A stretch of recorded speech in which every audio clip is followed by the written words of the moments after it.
Pakistan which stands on its own feet.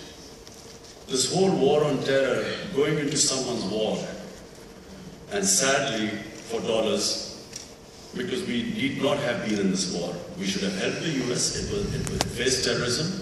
Any country faces terrorism. It was duty of all human beings to help them.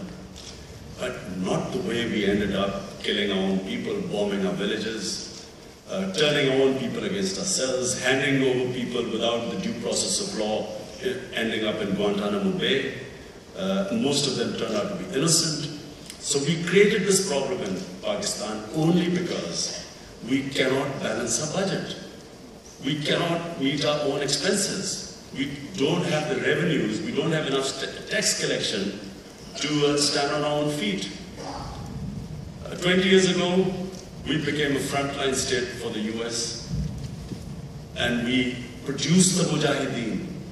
CIA money, Pakistan ISI, we created the Mujahideen. And when the Soviets left in 1989, the same Mujahideen groups were patronized by Pakistan establishment because they had created them. Come 2001, we took money to kill those same people as terrorists. So no country cannot face the consequences of such a two-faced policy. How do you tell the same people who you created to fight foreign occupation, just the Soviets, because you fought the Soviets, it was jihad, but now you want to fight the US occupation, you are terrorists? How do you do that? Once you brainwash these people, there were always going to be consequences. So what happens is that the same people created by our establishment turned against us. And most of them are now called the Punjabi Taliban. So this mess was created because we could not stand on our own feet. We needed aid, we needed loans, because we were living beyond our means. We were not collecting taxes. Rather than doing what we should have done is restructure our economy, make the painful reforms, tax the rich who don't pay taxes, we ended up taking the easy way out and sort of made ourselves a frontline state, not realizing the consequences of what we were going to do, and we ended up in this current mess now, that the government released these figures, that the total US aid which has come into Pakistan since 2001 is under 20 billion. The amount of money the economy has lost is over $70 billion. So for short-term benefits, we ended up creating this mess where over 50,000 Pakistanis are dead. Every day Pakistanis are dying in this war. And as I said, no one knows how to get out of this war. And unless, and this is my fear, unless we have a credible government that has a clear policy to get us out of this war, which I'll come later on how to get out of this war, we are going to create such radicalization that we don't need any enemies. This current radicalization might actually sink us. So, number one is how to collect revenues. In my opinion, a country that per capita gives the highest amount of charity pays the lowest amount of taxes. And that's simple because people do not trust the government. People don't want to pay taxes. All research done for better tax collection, one thing keeps cropping up.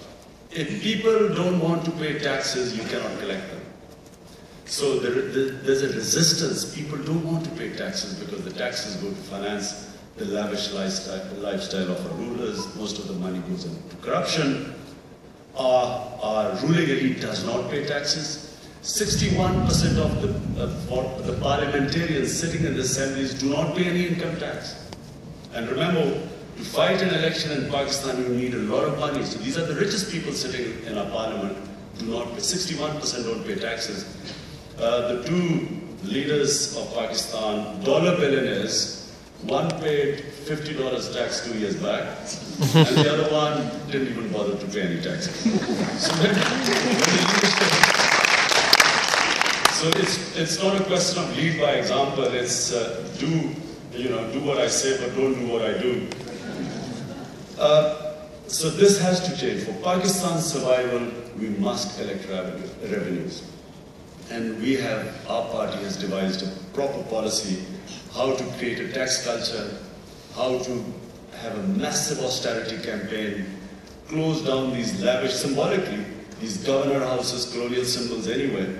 They should be closed, made into government, made into libraries, the big fields. I always had my eye on this Lahore governor house.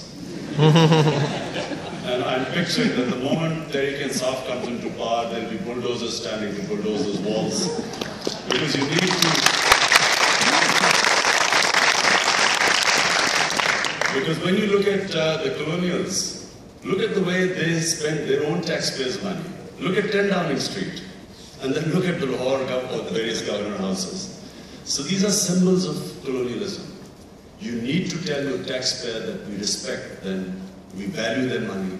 You cannot any longer, I mean, Pakistan has to be run like it's never been run before. So the ruling elite must lead by example, pay taxes. So our party is the first party ever, the entire leadership has declared their assets, how much taxes they pay, how much, what are the assets of their children, their wives, and we put it on a website. We first of all started the public scrutiny from ourselves, self-accountability, and then we expect this from the others. Secondly, we intend to do what the IRS does in the US. Anyone caught in tax fraud goes straight to jail, no bail. And the reason why this must happen is because you have to tax the rich. At the moment, poor subsidize the rich. 80% of taxes are collected by indirect taxes, which leads to inflation, so the poor get poorer and the rich get richer. And then we must have, in Pakistan, we have holy cows. The rich have created ways of evading taxes. So agriculture, which is 25% of the GDP, is tax-free. So anyone can hide their income in agriculture. And then there's various other loopholes. Latest is that if you put your money in the stock exchange, you don't have to pay any taxes. No questions asked. So in my opinion, we can at least collect as our tax GDP ratio can be the same as India. I mean, let's compare ourselves to India because we got independent at the same time. We have similar sort of characteristics. So if India can collect 17 to 18%, if it can have a tax GDP ratio of 17 to 18%, but there's no reason why Pakistan should be stuck at 8%. So if we double our taxation, I reckon Pakistan becomes solvent. We can stand on our own feet. We will have enough money to spend on health and education of our children, of our youth. And then, cutting your expenditure, raising your revenues, this has to be an emergency. Then it has to be an emergency to spend money on human development. No longer can Pakistan not spend on its education. We have the lowest education budget probably we compare to the sub-Saharan states. So we must, half of Pakistan's population is below the age of 25. This can become a huge resource if we spend money on them. It can be a disaster if we keep going as we are. So what we intend to do is to divert money, raise our education budget by 3 times in 5 years. And any money saved from corruption will go straight into education. So we have made a whole plan how to divert resources towards education. In fact, have an education emergency. Make people realize that this is no longer an option, it's an emergency. And same with health, because it's very important to spend money on education and health, because then that impacts the population growth rate. Pakistan also has the highest population growth rate, unless there's female literacy. Unless we spend money on female education, which is, by the way, one of the lowest. We have the lowest female literacy probably anywhere in the world. We have to spend money on female literacy, primary health care, and this is what will bring our population growth rate down. And then energy is a big problem in Pakistan. We worked it out. The reason why we have these massive energy shortages are 2: incompetence and corruption. If in the short term it's management of electricity, better management to provide more electricity, and in the long term it is producing electricity from indigenous sources. So we are sitting on one of the biggest coal reserves, but unfortunately not much attention has been paid to that. Pakistan has great reservoirs of gas. Normally, the average is 1 in 10 wells. If you explore, you can get gas. In Pakistan, it's 1 in 3. So we're sitting on huge gas reservoirs.